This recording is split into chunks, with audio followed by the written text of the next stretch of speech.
Okay, welcome back. Let's continue. So we have seen the applications of linear algebra in machine learning.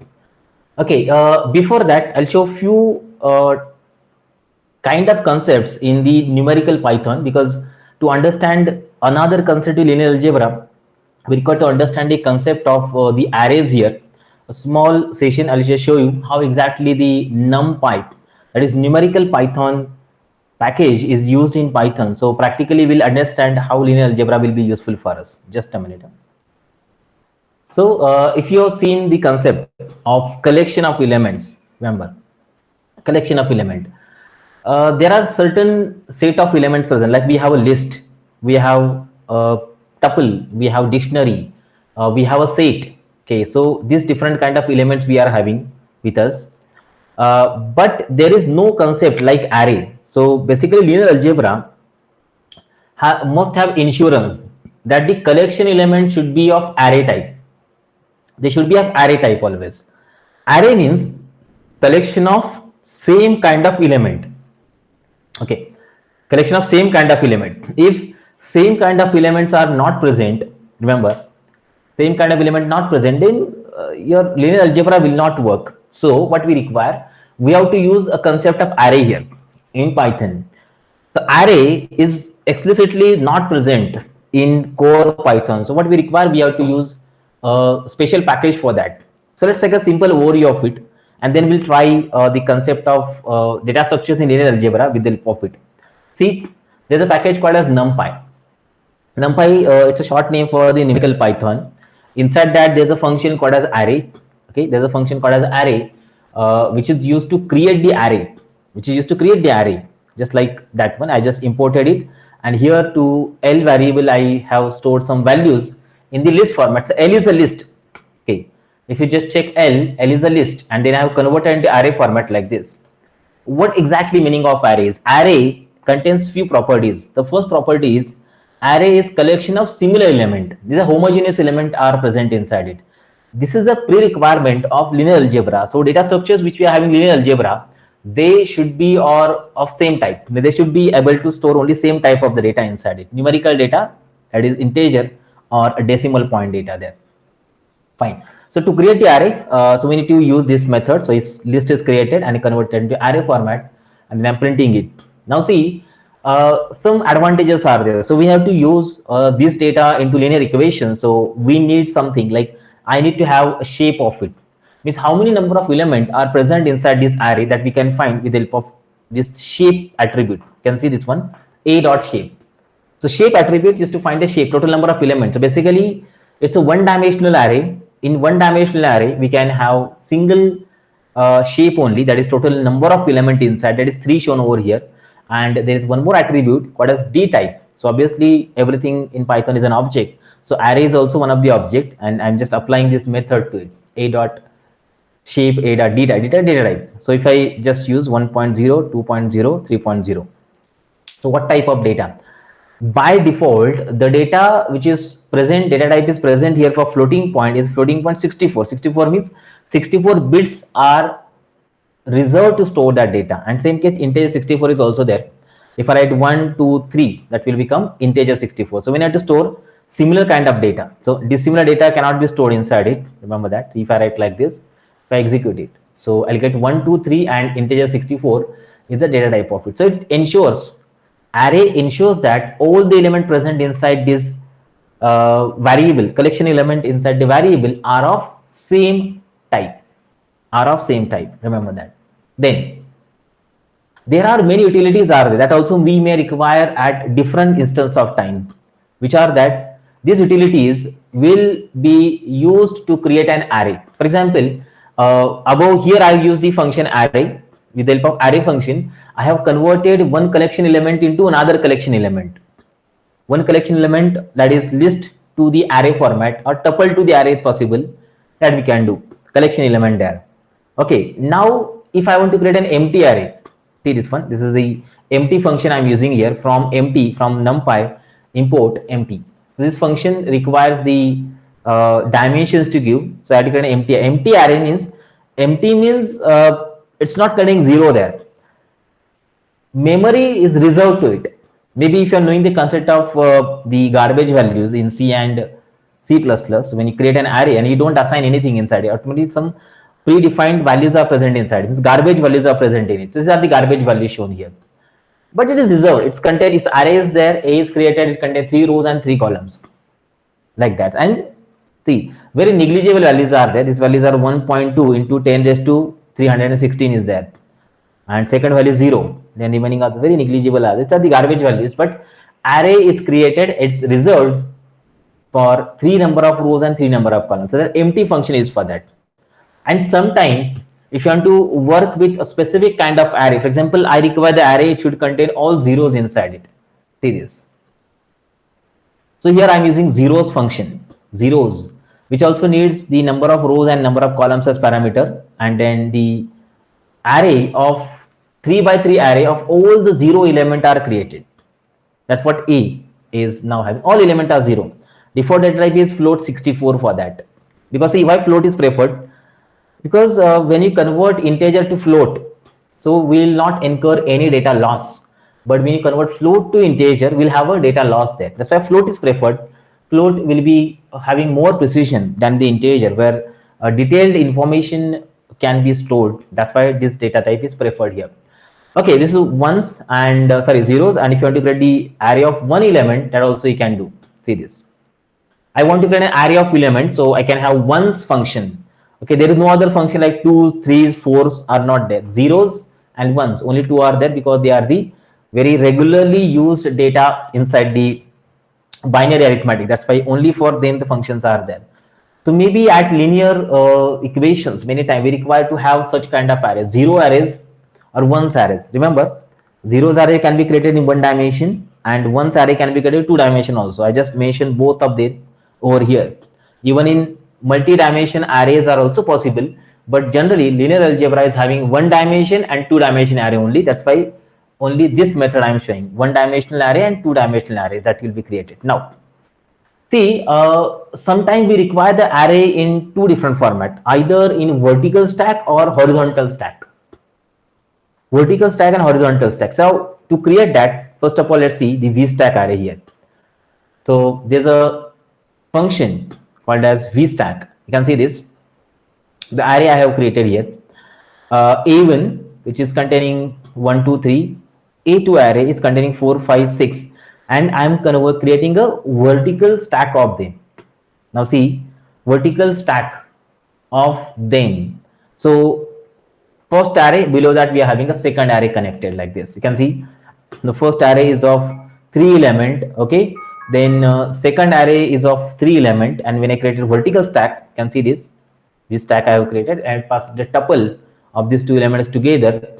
And now see how it's looking like. This is original first array, second array, and by using vertical stack I'm creating like that. So when I want to combine multiple kind of 1 dimensional array into 2 dimensional format, so I can do this one. So maybe sometimes we require to have this kind of conversion of data from one type into another type. We'll be making use of a vertical stack concept. Now previously the shape of this is 3, 0, shape of this is 3, 0, 3, 0 means 3 only, 3 comma. Okay, 3 elements are there, and if you combine them together by using vertical stack, its shape is 2 rows and 3 columns, 2 arrays and 3 columns already they are present. Okay, fine. This is what the vertical stack works, and similar to that, we can have a horizontal stack also. See this, horizontal stack. Horizontal stack is equal to the combining the arrays, just appending one thing together. If you know the list append, so there first list is appended to second list, just like that vertical stack is used over here. You can see this numpy, we are importing array here. Okay, so array is created, first array, second array, and I'm creating horizontal stack. Now horizontal stack, first horizontal is second is connected there. It's called a horizontal stack, and with the help of it, first 3 plus second 3, we got third 3. There is no any function or nothing is there like we connect a plus a2. If you are done putting in Python, why Python I'm showing here, because detailed statistics, machine learning, data science, computer all operations are with Python. That's why you need to remember that. For all session we'll be talking about practical point of view, so we'll get to know this detail. I'll share this code also with you. Okay, so this is called as horizontal stack. When you combine the first array horizontally, second array. Append method, if you know about the list, that append method is used here. And if you see the original element, sorry, appended elements, they are like A3, and shape of it is 6. 6 elements are currently present in it. Fine. Next, now one dimensional array. So it's possible to create the array in multiple dimensions. Basically, the data type of the array that we create is called as ND array. You can see this one. This is what the data is created, converting to array format. Okay, there is one more function called as array that also we can use. I'm printing this and I'm printing the type of this data. Now see, this array we generally call as ND array. ND means n dimensional array. Currently, the array which is shown over here is one dimensional.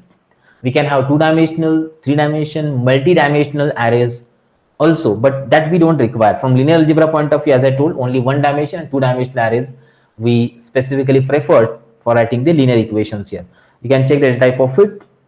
The class, it's an object of type ND array, n dimensional array. Remember. Then two dimensional arrays. Here you can see two dimensional. So two dimensional arrays created like list of list. See this 1 1 2 2 11 12 22 33 44 55 66 form as a list of list, and then I pass to it, and if you just print it out, I'll get the two-dimensional array, something like this. This is the notation of showing the two-dimensional array, where we can get two square brackets there at the start and at the end. We are getting two square brackets to show that this is two-dimensional array, and its data type is not changing. Data type is same, that is ND array, that is n-dimensional array. Fine. Then next, oh, okay, index. So this also to ensure that, like every kind of array, for Python's NumPy array also, we are starting the index with 0 onwards all. Remember, in every programming language, same concept is there. Only the exception is there for R language. Now see, in future also, if you are to work in R, similar kind of concept Python contains are present in R also. But one main difference R is having from other, that R's indexing starts from 1. And here we indexing start from 0 in Python. The first element is 0th element, third element 0th, then 1 2 3 4, fourth element, this third element actually, just 55. So 1 2 3 4, something in that way. You can see this, sorry, fifth element is not third, as we can see 55. It's possible to perform the operation. And one property is also present that we may require at various equation creation in matrix or in the vectors. So that's called a negative indexing. Negative indexing, most of the time array is very large, and I want to make use of the last element, second last element, third last element. So to do this one, there's a concept called as negative indexing which is used. You can see this one. See, array is created, and this is the array 11 22 33 44 55. Okay, array data, and from that, if you write -1, the last element is extracted. Okay, -5. So -1 2 3 4 5, -5 is this. You can see this. This is extracted, and that is printed on the screen. So fine, this is negative array indexing.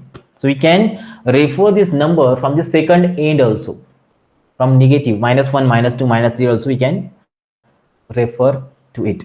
Okay, and one more thing, how do I use the index of the multi-dimensional array here? Now you can see this. In multi-dimensional array, that is two-dimensional array, we need to pass the number of row and column there. With the help of that number can be extracted. Now see this one. From NumPy import array, we imported the array, we created this array here 1 1 2 2, like, and I want to access 0th row and 0th column element. This is 0th row, 0th column. Okay, if I want to access this 66, fine. So row number 2, column number 1. See this 66 is extracted. Common method which is used over here, that's we need to know. And few more abilities are given here to access. So sometimes we require to access a row or a column of a two-dimensional array, so we can access it. Let's see this one. I just here created an array, same array I just referred for multiple times. You can just check it out. Data 0 comma square bracket.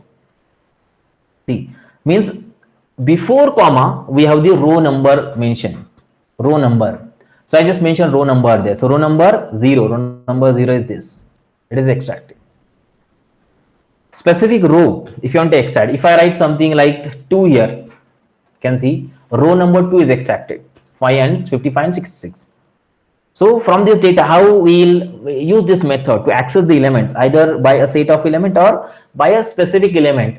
Also, it's possible to extract the data. And if you want to work on another method, like I want to slice a subset of one dimensional array, so we can use this method. Now see, data array I have created, and I required element from 0 to 1, 0 to 1 only. So if I change this number to 3, I can see 0, 1, 2. Last number is not considered actually. So just like range function, if you know, last higher bound is not considered there.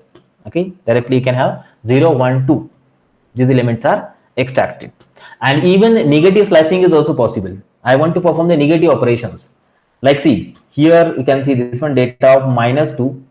-2 means last two elements. Okay, because the colon given there, I want a sequence of elements from that. So colon specify the sequence, last two element. So you can see this, last two elements are extracted. -2, last two element we require. Fine. In this way we can do. And one more, we can split the input and output data separately. By using the negative operation, it's possible to perform these operations here. Let's see, it will be somewhat complicated. Try to understand. So two element I am having data of all the rows and except last column. Okay, see this, all before comma all the rows, and here after this comma given -1. So except last column, we are getting to extracting a data. So you can see X is like this. This 33, 66, 99 is discarded, last column, and I'm getting the original data extracted from it. Fine. And the second case here, I can see this one. I just want to extract only last row, only last column, not row. So here this colon is discarded. I'm just using all the rows, and -1th column is extracted. So -1th column is this 33, 66, 99. It's printed here. So check it out. This technique is beneficial to work on the linear algebra vector and matrix operation very commonly. So this is so much interesting to work with such kind of numbers and facilities which are given over here. Now, there's a concept called as the shape. We have seen that above. Shape is number of rows and number of columns that we have. Number of rows and columns that we are having here. So we can just check it out. Shape of it. Even there is a function called as reshape. I think we have seen that function. I just have given that function in OLS regression also, linear regression also. Reshape. I can convert the one-dimensional data into two-dimensional, or two-dimensional into one-dimensional, or I can change the dimensions of the 2D array, 2D matrix itself with the help of the reshape function there. So for that purpose, you can just check it out. Just a minute. Check this. For example, if I create this array over here, just copy it and I'll show you. See this one. The simple array is created, and now what I want to do, data dot reshape. So most of the time, when you're working with the set of elements in the linear algebra, we need to change the size of it. That time this reshape will help you a lot. So for example, 11, 22, 33, 44, 55 and 66. 6 elements are there. I want to reshape this into some format like 3/2. Okay, I want to reshape it. Now see that. Originally the array is containing 6 elements, and I want to reshape it in 3/2, 3 rows and 2 columns. You can see 3 rows and 2 columns are there now. Correct. Or I want 2 rows and 3 columns. See, 2 rows and 3 columns. It's converted like this. In this way, it's transformed now. Fine. Like, or one more thing, I'll just use -1 here. -1 and 1 means keep the rows as it is. Add 1 column. -1 is don't worry about the rows. Don't worry about it, but keep 1 column. Now you can see 1 column, and all the rows are converted. This is what the facilities which we basically use, and most of the algorithm of machine learning, they are internally, these operations are done there. So whenever you design an algorithm of machine learning or devise an algorithm of statistics, basically, so you need to remember that these internal operations are present, available. We have to effectively make use of them. Okay, check it out. This is what reshape operation is. Okay, likewise, so many such operations are there. Even few things like I can it's called as the broadcasting of the data, broadcasting scalar to one dimensional array. Now see this, what I've done. Check it. For example, I'm having an array of 1, 2, 3. Okay, and I'm having a equal to 1, 2, 3 and b is equal to 2, and I've done c is equal to a plus b. A is array, b is scalar, a single element is there, and I give an array plus scalar element. Now you can just observe this one: 1 plus 2, 1 plus 2 3, 2 plus 2 4, 3 plus 2 5. If you write like that, this operation is applicable to the concept of vector, concept of array only here. Okay, broadcasting, that's what we call it as. Is for list and tuple or set, it's not possible there. Any individual element you cannot concatenate or cannot add to a set of element. This is what we call broadcasting of concept. So whenever we have to write a linear equations, we need to mention that this scalar is possible. We'll talk about the scalar also when you see the vector arithmetic operation, vector algebra in linear algebra, or scalar to two-dimensional array, that is also possible. You can see this one. Now for this data, it's a two-dimensional array. I have 1 2 3 1 2 3 and 2 is there. So in two-dimensional array, so basically the method that I have preferred here, capital letters I have used for the matrix and small letters I have used for the single scalar or vector. Basically, you can see this 2 is added in all the element. Directly I am using a plus b, array plus single element. So see, they are multiplied. Sorry, they are added directly like this. Or one dimensional array to two dimensional array. See, this is also very interesting to see. Check it. So 1 2 3 1 2 3. Okay, like two dimensions are there for a, and b one dimension is there 1 2 3, and I added a plus b. Now see, this operation we generally use in deep learning, in convolutional network. This operation is required, especially to convert data from one format to another format. So let's see that one. 1 2 3 1 2 3, and inside that 1 2 3 is added. So these elements are individually added into it. 1 plus 1, 2 plus 2 and 3 plus 3. Again 1 plus 1, 2 plus 2 and 3 plus 3, like that. This is the common operation. These are the common operation that we need to know. And before learning the linear algebra, so this was a small demonstration of using the array concept with the help of the numerical Python. So let's continue with the data structures that we refer inside the linear algebra. Just a minute. Yeah, there are two different data structures are used in linear algebra to perform or to create a linear equations, and they are called as vector and matrix. First of all, we'll see vector operation, and then we'll talk about the matrix operation. Vector operations are not that much difficult to understand, but matrix operations are interesting. That we will see step by step. What is vector actually? So vector is a tuple of one or more values of scalars. Scalar means single element. A single element.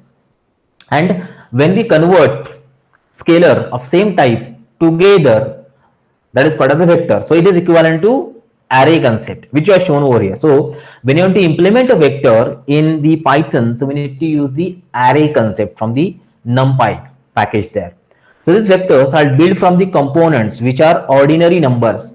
Maybe these numbers are integer numbers or they are the floating point numbers. It can be anything. So collection of these elements, they called as the vectors. So you can think of a vector as a list of numbers. And vector algebra as an operation performed on the numbers in the list. List, I'm not talking about data structure list in Python. I'm just talking a list of numbers. We're having a set of numbers with us.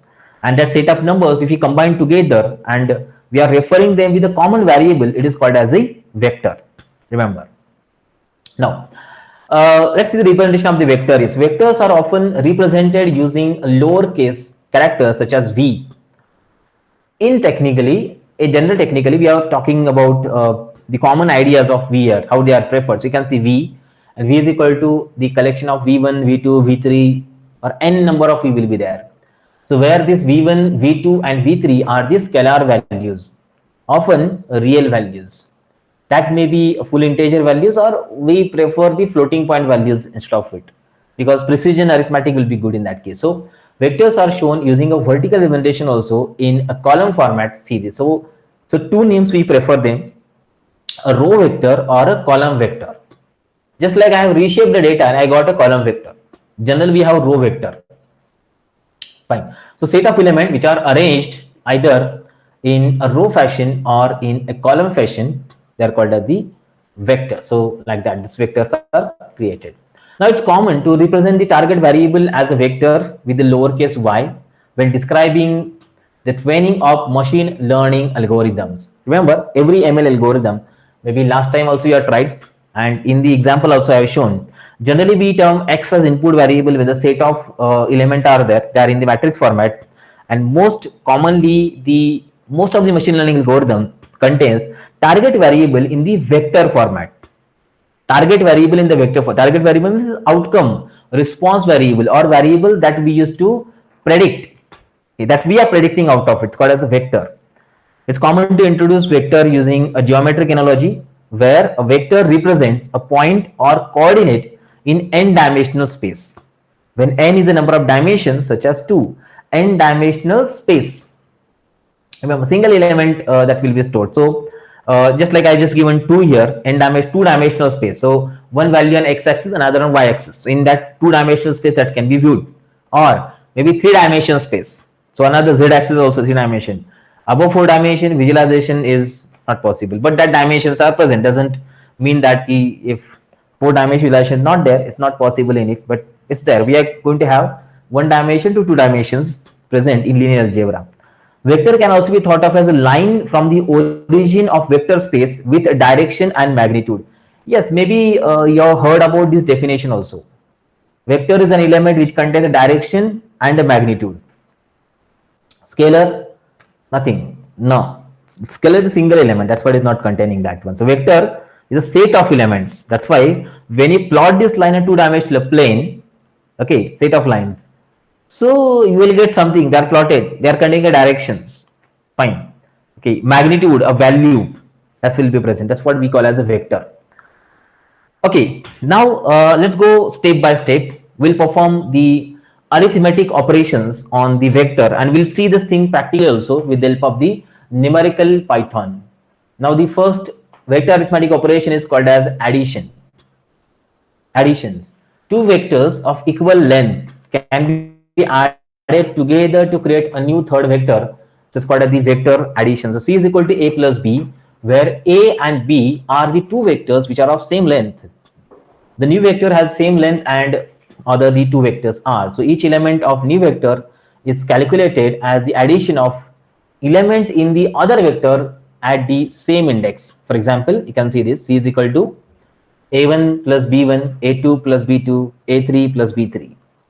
In this way, that C will be calculated. Remember, vector addition is done one by one element. So first element to first, second to second, third to third.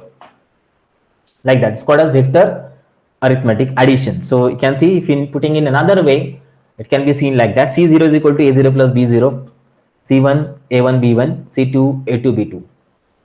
Fine. This is the vector arithmetic operation is possible. So this is a way that we can do the vector arithmetic is first operation. Actually, there are multiple operations possible, and that multiple operation out of that many operations are numerical also. Means number operations are there that also we can do. Now see the example that we can see here on the screen. A simple vector I have created. You can see this vector arithmetic operations. Yes, so vectors are defined using array. That's why we have seen the concept of array over here. And if you want to do the vector arithmetic, the first common operation that we do on vector is the addition of the elements. You can see this. First vector A is called array of 1, 2, 3. Second B is the array of 1, 2, 3. And you are printing it. And then if you write C is equal to A plus B, so check it out. A and B are added. Okay. They are array, make sure they are vectors. So you can see A element is this, B element is this, and C element is 2, 4, 6. They are added one by one. Fine. See, if you just check or change the data type of them, if I write something x is equal to this element, now see they are maybe they are not vectors, and y is equal to this element directly. Yeah? I'm not specifying them as a vector, not an array. Array and vector concept are same here. If I add x plus y, this is called as appending. which they are not vectors. They are the list of elements only. They are not vectors. I just appended that. This is appending operation here, this one. And this operation we call it as the vector addition. So element, they should be of same number of elements for all arithmetic operations. If I write like this, so see, I can check it out. What exactly the operations are shown over here. You can check an error. Operations operand could not broadcast together with the shape 3 and 4. The first element contains first vector contains 3 elements, second vector contains 4 elements. Not possible. For every arithmetic operation that you perform on vector, or every arithmetic operation that you perform on the matrix is not 100% true, but for vector it's 100% true. Okay, the arithmetic operation that you do on that, they should contain same number of element in that particular case. This is what the operation, the first arithmetic operation that we can do. And sometimes, so when you create a linear equation, so we require to have that operation, addition operation, very commonly also. Now this is the first method. Now see the second operation that we can do on the arithmetic. It is subtraction. Subtraction is same as that of the addition operation. So one vector can be subtracted from the another vector of equal length to create a new third vector. C is equal to a minus b. So as with addition, a new vector has the same length as the parent vectors, and each element of the new vector is calculated as the subtraction from the element in the same index. Like C is equal to a1 minus b1, a2 minus b2, a3 minus b3. So the operator we use subtraction dash.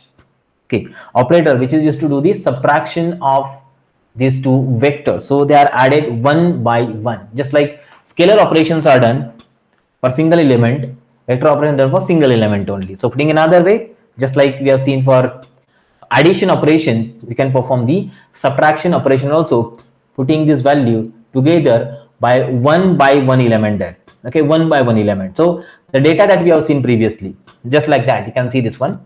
So in this data set here, so the vector I have created, a is equal to array of 1, 2, 3. I'm printing it. Then array of 0.5, 0.5, 0.5, b, and here your subtraction of vector is done. Now see. Fine. 1 minus 0.5, 2 minus 0.5, 3 minus 0.5. So this values we got. This is the vector subtraction operation. Individual element are subtracted from each, and here also the length of element should be same. And what operator I will use? See, same operator is there. There is no any other language. If you have seen the C, C++ or Java, so these operations are not directly possible. We have to make use of some special algorithm to perform such kind of operations. But the numerical Python is having 100% support to perform operation onto the vectors. So just check out this method that we have seen. With the help of this method, the vector arithmetic operations are done. Now the next operation, that is multiplication operation. So just like addition we have done, we can perform the multiplication also same way. So two vectors of equal length can be multiplied together. So if I write C is equal to a into b, as with addition and subtraction, this operation is performed element wise to result a new vector of same length. The general interpretation, we know that if you put that variables just connected to each other, they are termed as the multiplication directly. Or we can use a dot operator, but dot operator is having different meaning in linear algebra. Make sure I'll show that one. See, so C is equal to a1 into b1, a2 into b2, a3 into b3, or a1 b1 comma a2 b2 or a3 b3. So like that, just have changed the symbol, just have changed the sign, just shown here. So just like vector addition, or we are going to multiply this number one by one from first vector to the second vector. So this is a common idea that we can use to perform the multiplication of the numbers. So check it out. Here the multiplication is shown. See, 1 2 3 1 2 3, and operator is star. Now see, whenever we have to build a linear equation, so make sure that which operator you have to use.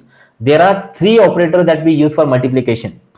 In upcoming session I will show you, but different methods that we generally work on the vectors and matrices. So for that purpose, different operators are chosen over here. So I am using directly star operator. Now you can see this.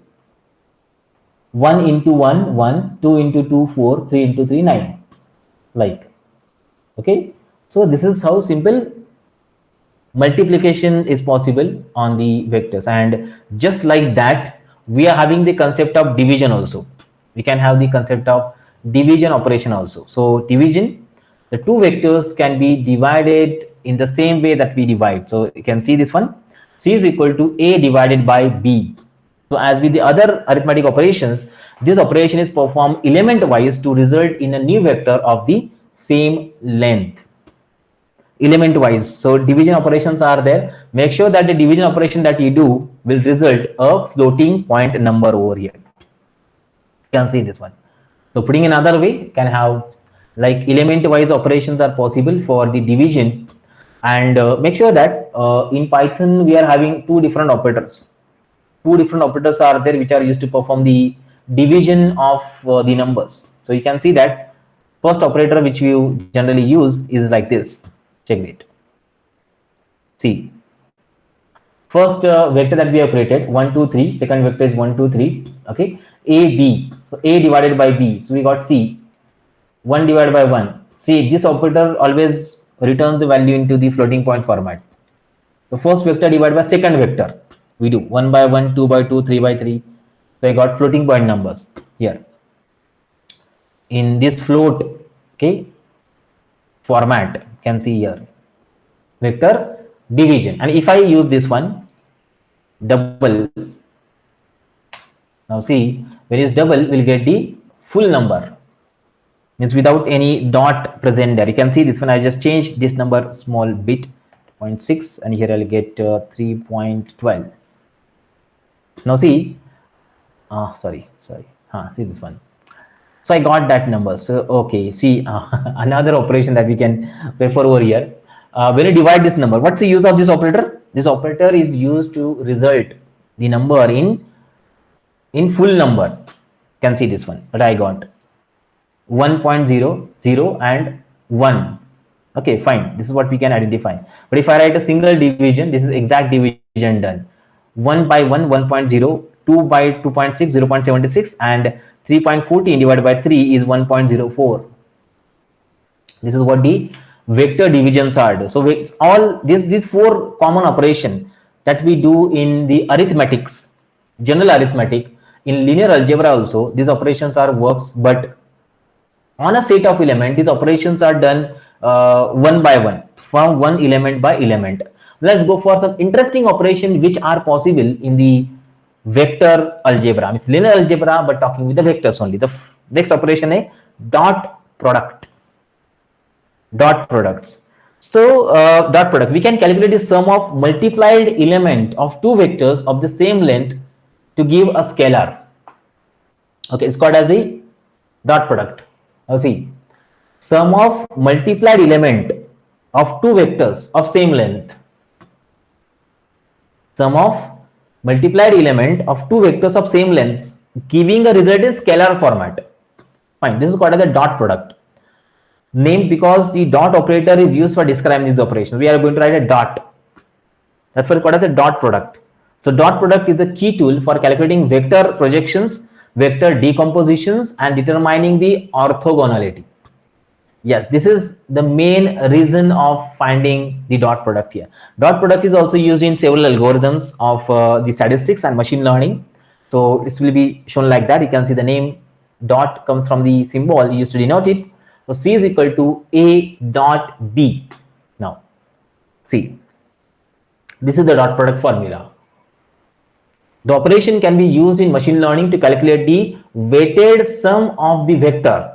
Weighted sum of the vector. See, there is a, I'll show one location where this concept is used. This concept is used in ensemble learning and in boosting concepts. In ensemble learning, one technique is called a boosting, where you're going to find the weighted sum of a respective point, and that's why there we use the dot product concept. Okay, previous are very regularly used, but their specific locations can't be identified. But the special operation that we do on vector are this. This is the dot product. We can see it's calculated as follows. So you can out the formula to do this one. C is equal to, okay, C is equal to A1 into B1 plus A2 into B2 plus A3 into B3. Now, if you just check it, the whole will be calculated. Here is no comma written over here. So all they are multiplied, then added, and then we got the product of all. That is C, or we call it as A1, B1 plus A2, B2 plus A3, B3. So we get a dot product. Okay. So to perform the dot product operation, we don't have any special operator for the same. We are having a function with the help of that the dot product operation is done in linear algebra. So you just can check it out. Here I have created two different vectors. You can see this. The array, first vector, second vector. So 1, 1, 1, 2, 3, 1, 2, 3. And then I'm using A dot B. Dot means basically dot operator is not directly used because dot operator is used for special purpose. Dot operator is used to access the method and the attributes of the object, correct? But here we are using it's not possible to use it because dot itself is a method. So I'm using A dot of B. So you can see 1 into 1 1 plus 2 into 2 4 plus 3 into 3 9. So 9 plus 4 plus 1 14. That's a dot product of two different vectors. Okay, the difference is that see elements are multiplied correctly, only addition is extra. Whatever element that you got, that addition is extra. For example, if you just write like this, check it out. Wait a minute. If I 14 is the dot product of them. Okay, so currently we are having this. Fine. And if you print, we have some function here, or we have to use some of it. Maybe just a minute. See, I have not used the dot function. I'm using sum. So I have just performed multiplication, and then I got C dot sum. So addition, multiplication, and then addition of them. That is your dot product. Fine. So this is the way by which the dot products can be calculated for the same. And then one vector with another vector that we have seen. Now, if you change the data type of one of them, means either first or second. Okay, so an interesting operation possible that is called as scalar multiplication. Scalar multiplication. Now, see scalar multiplication. A vector can be multiplied by a scalar, in effect, scaling the magnitude of the vector. See, scale, if I want to increase size of something, like for example, every element I want to duplicate, I want to make it double. So I'll use a multiplication factors 2 to it. Fine. So to keep notation simple, we use the lowercase letters to scalar value here. You can see C is equal to S into V. So V is a vector, S is a scalar. Or C is equal to SV. So the multiplication is performed on each of the element of the vector to result a new scaled vector of the same length. Scaled vector. See, most of the time when I have to do the scaling in computer graphics, we use this method. For example, all dimension I want to increase. I see what happens. There's a cube if I'm having, and you want to increase the size of cube. So I don't only increase the length or only increase the width, fine, or height. No, I increase all of them. I want to increase the size of it by 3. So height also, length also, width also, they are multiplied by 3. At a time they will increase. T. So in tensor operation also, tensor is a special data structure which is used in TensorFlow. When using deep learning, these operations are required. I just want to increase its size. For example, I want to enhance the image. So what I'll do, I'll scale it. So this operation is required in that case. C is equal to CS. That's a multiplication factor there. Fine. That's a multiplication factor that we have to apply and use. And with the help of this multiplication factor, the scaling of the data will be scaled in all the dimensions. Currently, we have only single dimension, but remember, so it's all dimension scaling is also possible. So to do to perform this scalar multiplications, okay, vector scalar multiplication basically. So let's see how to do this. But before that, I'll show you one scalar operation there. The same operator we are going to use, but see this. We have seen this concept here. This one. Maybe if you know that, we'll identify the output of it. See, for example, yeah, this is x and y. So y is equal to 3, some, for example, and I have done x into y. So x is equal to 1, 2, 3, and y is equal to 3. Okay, what's output? Anyone knows? Check it out.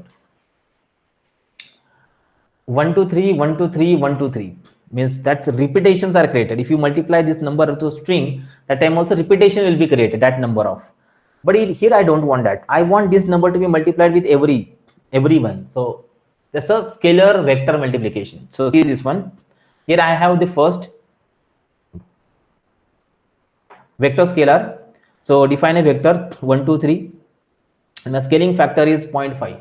Okay, scaling factor is 0.5. It means that I am decreasing the size of it by 50%.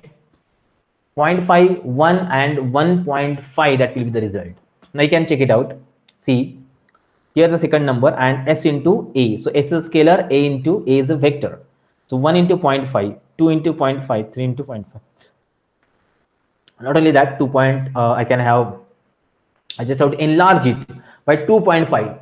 So 1 is become 2.5, 2 has become 5, and 3 has become 7.5. Correct. 250% more than original values. That's what we can see. Or I want to keep this as it is. So I'll multiplication number will be 1. So multiply by 1 is same as it is. Without that number, so I got the similar, okay, with that one element, I got the same value because scaling factor is 1 over here. Fine. So these are the common operation, arithmetic operation that we do onto the vectors. Okay. Apart from that, for few concepts of machine learning, we require to have some other operation, and that operation we call it as a norms. Okay, so let's see the norm, and I'll show you, I'll explain where these norms are basically used in statistics and machine learning again. Now see, calculating a length or magnitude of vector is often required either directly as regularization method in machine learning or the part of broader vector and matrix operations. It's mentioned here. In the regularization concept of regression, these norms are basically applied and used. But what exactly norms is? So length of vector is referred to as vector norm or vector's magnitude. Vector's norm or vector's magnitude, we call length of it. Make sure length of the vector is non-negative, that describes the extent of vector in space and is sometimes referred to as the vector's magnitude or the norm. Okay, but why or what kind of norms are there? These norms are used, as I told, in regularization concept to regularize something, to add an enhanced ability to the linear regression. Okay, that's used over here. Now see, the vector's length is always positive number except the vector for all the zero values. It's always a positive number there. You start from 0. Okay, because 0 is not a positive number. That's why it's mentioned there. If nothing is present, then empty vector can also be created. Remember, empty means nothing, none is present inside it. It is calculated using some measure that summarizes the distance of vector from the origin of vector space. Okay, summarizes the distance of vector from origin of the vector space. So for example, see, origin of vector space for a vector with 3 elements is like 0, 0, 0. 3 elements are 0, 0, 0 are there. And the notations which are used, see, you can identify. So origin will be, you can identify by these methods. Notations are used to represent the vector. Norm is broader calculations, and the type of vector norm calculation almost always has its own unique notation. So two different norms are basically used here. They are given by some notations. With the help of that notation, how these norms are identified, that we need to know. Now let's see. The first norm is called as L1 norm. Okay, L1. So you just can give L after 1 is the superscript. So if you write a superscript there, means rest to something. Remember, its result is same. So it's called as, maybe sometimes it's referred as level 1. Level 1 regularization is done with the help of this L1 norm basically. The length of vector can be calculated using the L1 norm, where the 1 is a superscript of 1. So you can see L referred to L here. Notation of L1 norm of vector, you can see this way: V with 2 standing lines equal is and the 1 is a super subscript here. I not change that. You can see here it's like presented here. See this. See, this is a method to denote it. As such, this length is sometimes called as the taxicab norm or the Manhattan norm, the L1 norm, called as taxicab norm or the Manhattan norm. Notation is like that. You can see notation is here. One is written as a subscript and here one is written as the superscript. Now see. So how it is calculated? L1 norm is calculated as the sum of absolute vector values, where the absolute value of scalar uses the notation. We know the absolute value notation here. We are adding two standing lines there. Okay, A1 means all the values are absolute inside. Absolute means they are positive only. When the negative values are there, they will be multiplied by -1, and then will be to make number any negative number and absolute positive we multiplied by 1. So we'll make absolute value of it. So in effect, the norm is calculation of Manhattan distance from the origin of the vector space. Manhattan distance. Okay, I think if you have seen that one, these are two different distances measurement are present. The first distance we call as the Euclidean. You might be knowing direct line if you draw, it's called as the Euclidean distance. Second is the Manhattan distance. Manhattan distance is like you change to its original row and then we calculate it. That is called a Manhattan distance. And you can see it's calculated like this. The L1 norm of vector V is equal to absolute value of A1 plus absolute value of A2 plus absolute value of A3. Like, so this method is used to calculate the L1 norm presented here. Let's see, I'll just show you one example to use it. Wait a minute. So if you want to do the same thing using Python, so how it is possible, you can check it out. L1 norm. Now see, internally in NumPy package, there is a sub package present, LinALG, that is linear algebra. See, here we have that. NumPy, I'm importing array, and from NumPy.linALG, linear algebra, special package is there. So many linear algebraic special functions are present inside that LinALG package. Inside that, I'm using the norm function. Okay, so you can see array is created here. Then I'm printing this array. Then I'm calculating norm. So you can see this norm A, and the second parameter they have to mention. So which norm you have to calculate? Okay, which norm you have to calculate? That's why I mentioned L1 norm. Fine. L1 norm. If it is containing negative values, then what will happen with that? We have seen the formula already. This is A1, A2, A3. These values are already presented there. Now you can identify that if I make this number -2. Now see what happened. Norm has changed? No. Okay. If I make this number -3.0. Now see, is it changed again? No. So absolute values are taken only. Only absolute values are taken. That is what L1 norm actually follows. Okay, level 1 norm. That's given raised to. Fine, remember. Okay, so that's what you need to remember here. So norm function is used, and if you add 1 plus 2 plus 3, respective of the data type. Okay, and if I write this one 3.4, you can see that. Yes, exactly. We got that addition of these elements over here. Fine. So 1, 2, and 3.4. So we got 6.4. Respective of the symbol or the sign that numbers are having, I'll get the perfect answer here. This is called as level 1, that is L1 norm over here. Okay. So before proceeding, we'll take again a short break of 3 minutes and then we will continue.